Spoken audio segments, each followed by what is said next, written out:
A wish to be gained, a gin entertained. Now blood shall be spilled on these ashen plains. Welcome back, everyone. I am the World Archivist, here to bring to you the stories of the wider multiverse. Today, we look back to the first narrative campaign of the setting, as I bring to you the accounts of the Wars of Ash. As always, if you enjoy what I do, consider leaving a like, a comment for the algorithm, and sharing the video. And don't forget to subscribe. Now with that out of the way, on to the stories.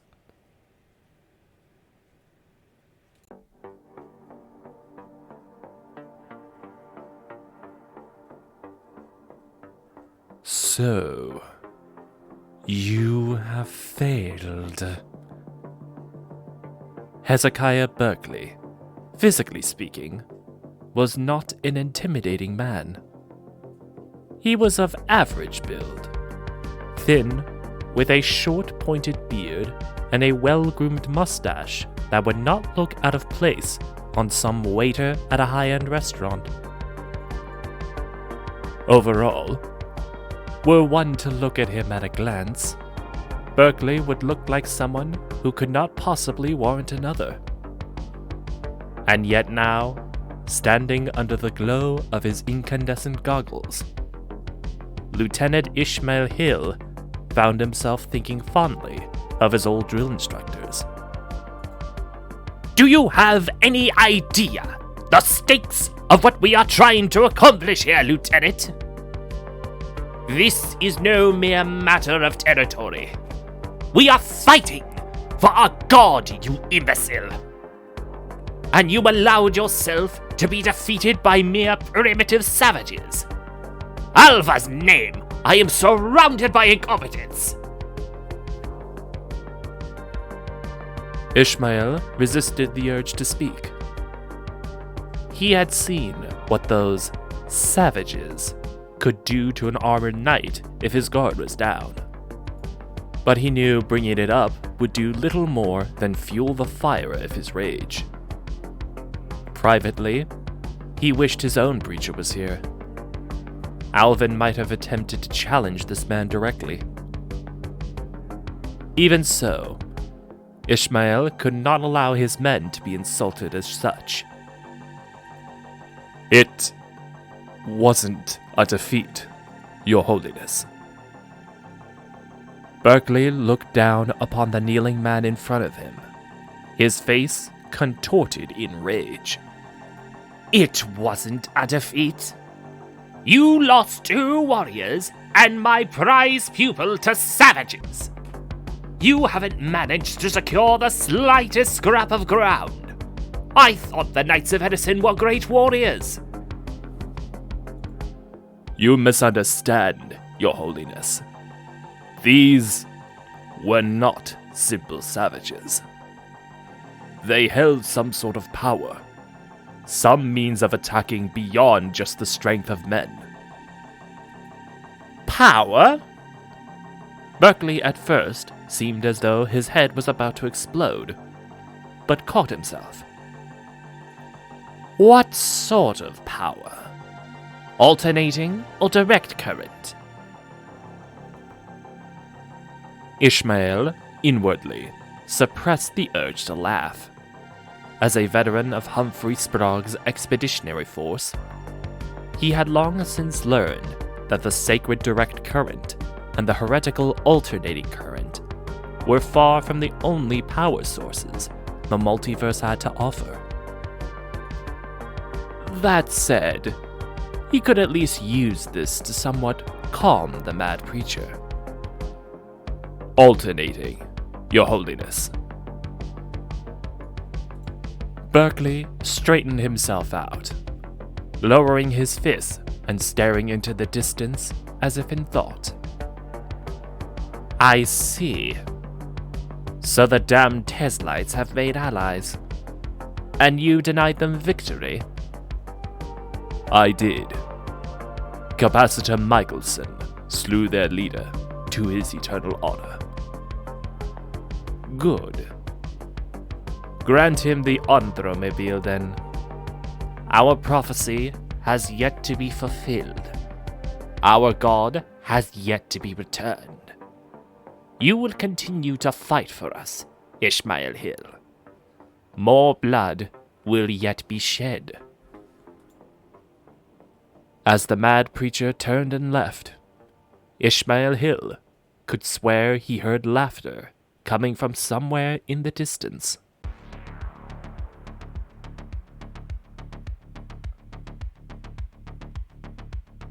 Something had disturbed Al-Shaitan's laughter. Of course, he supposed he couldn't complain. The opulence of the ashen glass palace he sat in, even with its near infinite pleasures and delights, had become boring eons ago. The idea for this little contest he was now holding in his foundry realm had popped into his mind seemingly at a whim. And of course, his whim was the command of billions. But he had never imagined he would gain so much entertainment from it. There was something enthralling about the mortals butchering each other so callously, each for their own petty goals. The first battles were so deliciously inconclusive. He cackled in mad glee as the unwanted children of a hellish reality clashed so pointlessly against the rats living within the corpse of another, and roared in exhilaration as the primitive thralls of the wretch Empress battled the mad electric worshippers to a standstill. But even the victories were cruel. He watched as the arrogance of the bleak machines who would deign to control portals was punished by the plant worshippers of Ameh-Ra, casually returning the mechanical leader to a powered-on state with a flick of his finger, though not leaving him unchanged. He saw the audacity and rapaciousness of the greed-blind cat cult snatch victory from the spores of the idiot god. And even now, he watched a battle between the corpses of long-forgotten giants and the poor souls afflicted by the curse of ink. But now, there was something new. At first, Al-Shaitan wasn't sure what it was, until he felt a strange tickling sensation upon his body. Some poor fool was shooting him. He looked down, his face flashing amusement, rage, and confusion all at once. Who dared? What manner of being could even manage to find itself here, of all places? And what imbecile would be both so cunning as to bypass all his defenses, and so foolish as to think to attack him directly? It was not long before he got his answer. Precisely as the student calculated. Of course. A platform floated in the air just below him, minuscule compared to his own grandeur, but larger than the average mortal. Upon it sat a statue of some monk that no doubt mortals considered wise. So this was it. Ah, Eswana. Al-Shaitan's eyes could easily perceive the microscopic flow of energy beneath the shard's chassis body. It was registering surprise. Your assessment is correct, he of 10 million names. Staring into the machine, it soon became clear as to how it came here. So you threw the match, did you? Used your men against the Lydians to buy time to calculate my location. Was that your plan? It was the only logical course. The circuitry read only certainty there, though parts of it sputtered just a little. Yes, that was the corruption at work. If only that poor deluded AI knew what caused it. "We have reached you now," the shard continued. "Grant us the wish, or be destroyed." At first, the great Jinn simply stared at the machine in front of him, and then, at once, he erupted into laughter. Laughter that shook the very halls of the palace in its intensity. Even after he caught himself and stopped, the sound still echoed from the walls, creating a discordant and deafening howl. When the sound had finally dissipated, Al-Shaitan replied, "And how, little shard, do you suppose to do that?" "The answer is simple, Jinn. I will deploy beacons to summon additional shards. The power sufficient to destroy you will be present then." Al-Shaitan simply grinned at this, a predatory grin that did not once reach his eyes. "Power?" Here, he chuckled just a bit. "I will show you power, fool." With that, he waved his hand, summoning his magical energies and releasing it far away.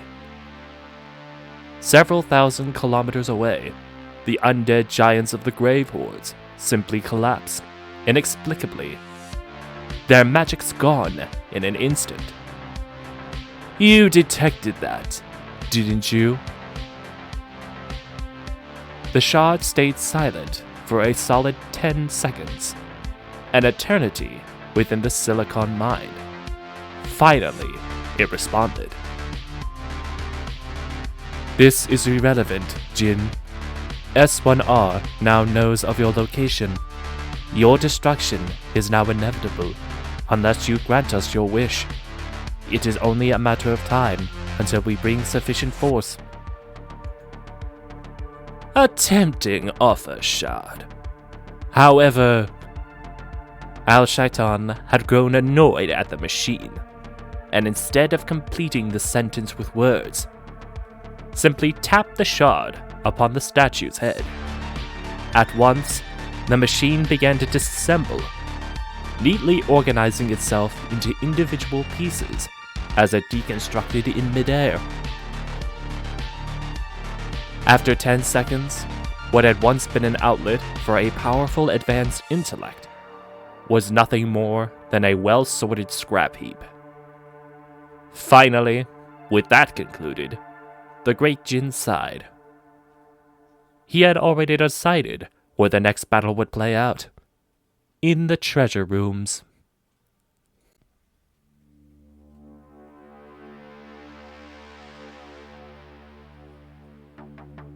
Lieutenant Ishmael Hill should have been happy. Hell, he should have been ecstatic. He had fought against the strange tooth and bone warriors of the Crimson Castellan as part of Sprague's expedition.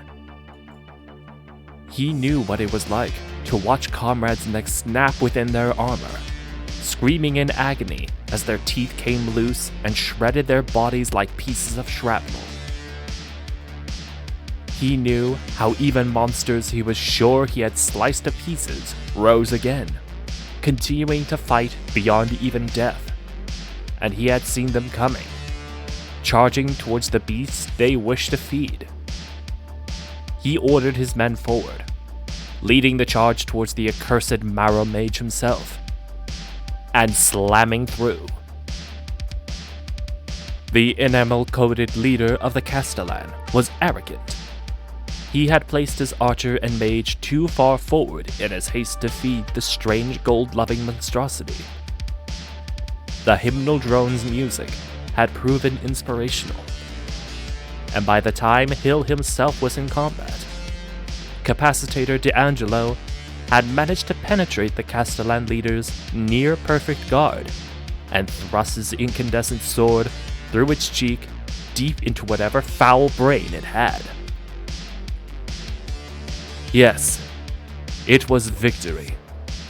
Decisive victory at that. The gold beast was fed. The reward was earned.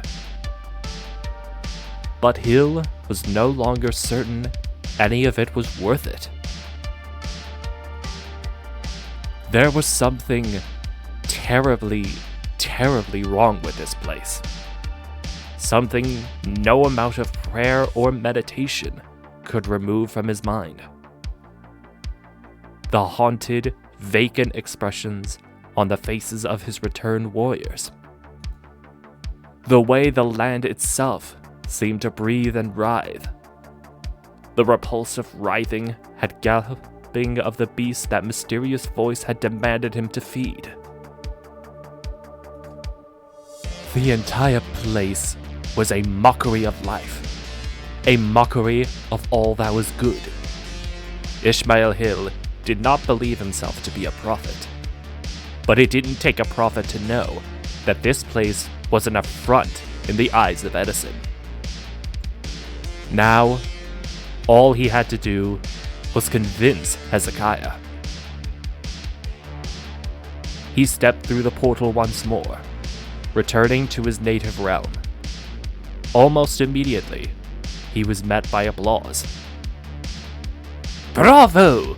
Bravo, Lieutenant! The Jinn has already told me of your victory, and how swift and decisive it was. Hezekiah seemed practically giddy at the news. This can only be proof. Edison is on our side. He seeks a new form to be reborn into. Our God shall be made flesh once more.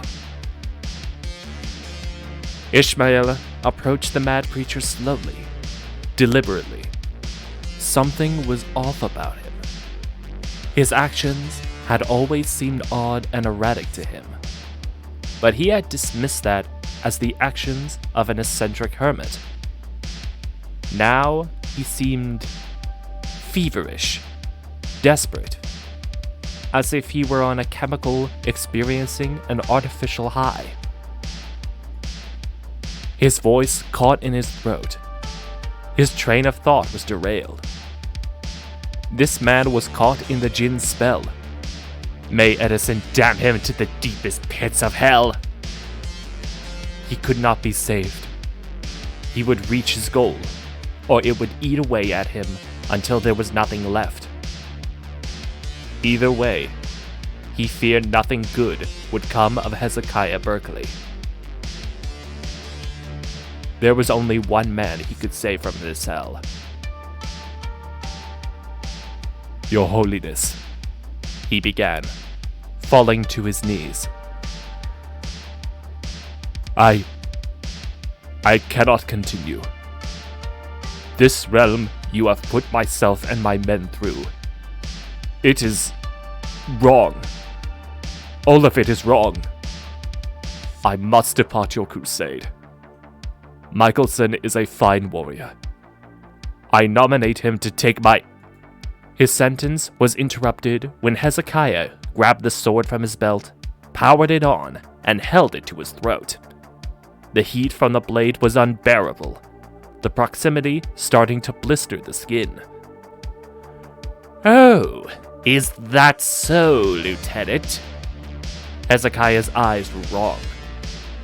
They seemed black, yet upon further inspection, had a strange blue-red glow deep within them. The glow swirled about, like dust caught in a tornado. For a long while, Hezekiah glared at Ishmael, his stare seeming to burn through him like the shot of a bulb launcher. Finally, the preacher lowered the blade and powered it down. Fine. Get out of my sight. But know that you are a traitor to Edison, to the direct current, and to everything your order stands for. If I had the authority, I would strip you of your armor and have you sent to the electric chair as a heretic. But I suppose, he mused, drumming his fingers together, it is fitting. After all, if you're going to do something right, why not do it yourself?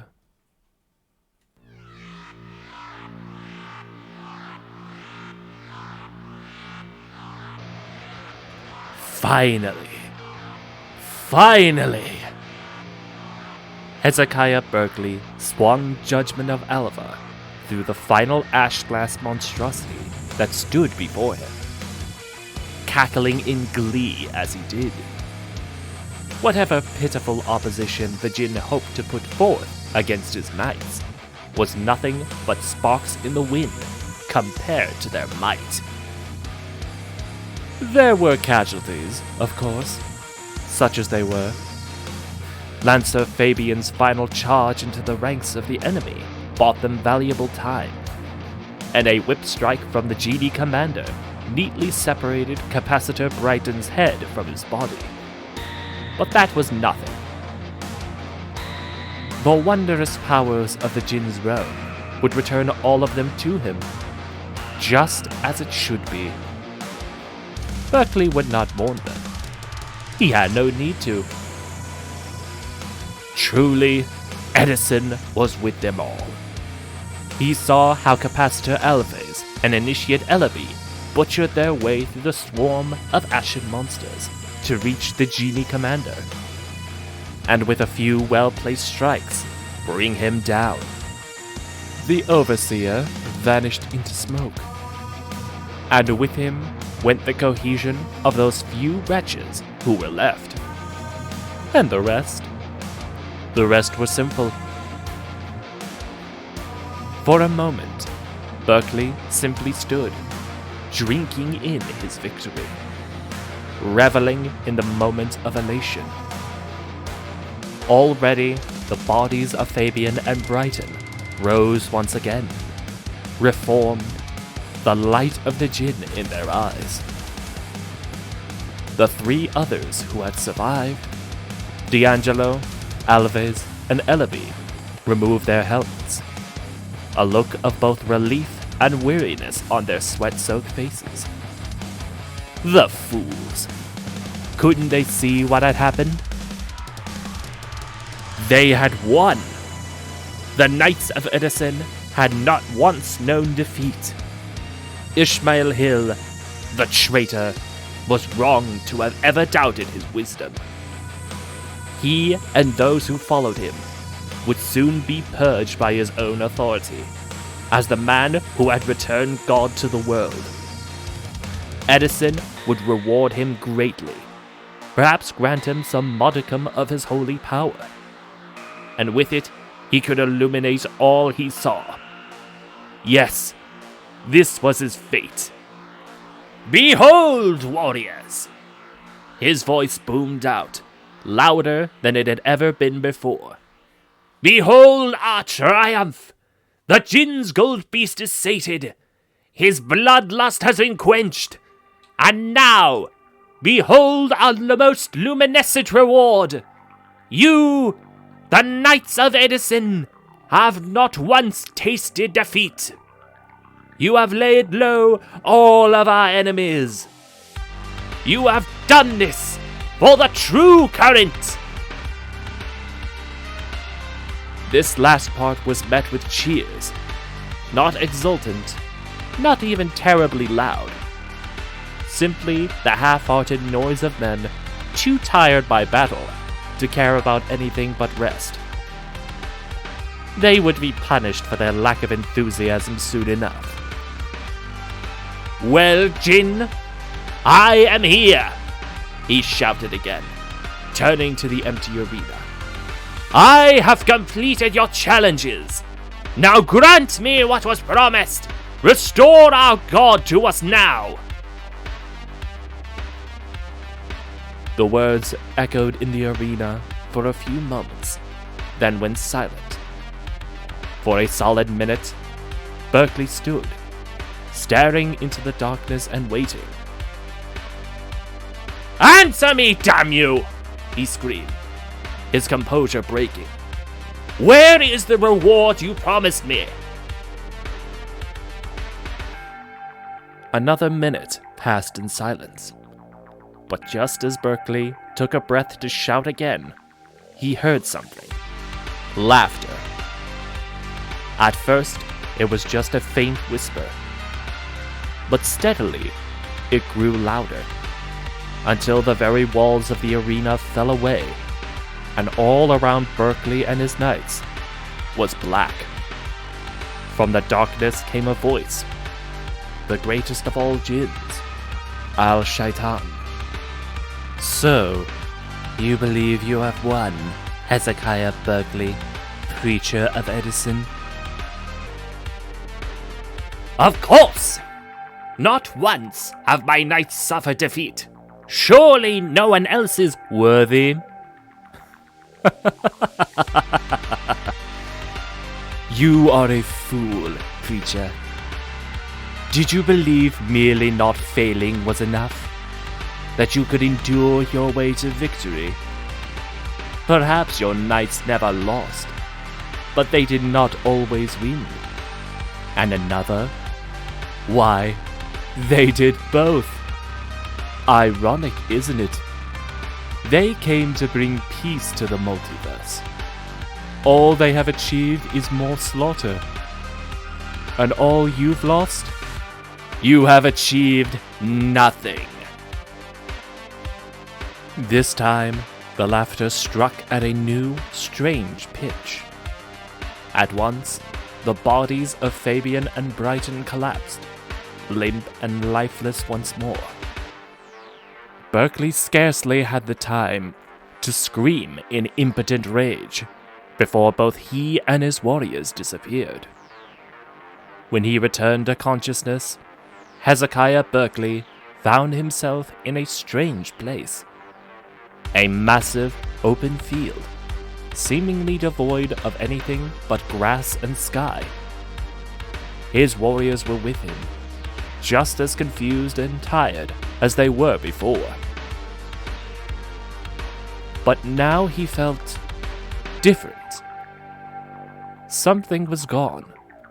Something that had been with him before. It felt as though something had been lifted from his eyes.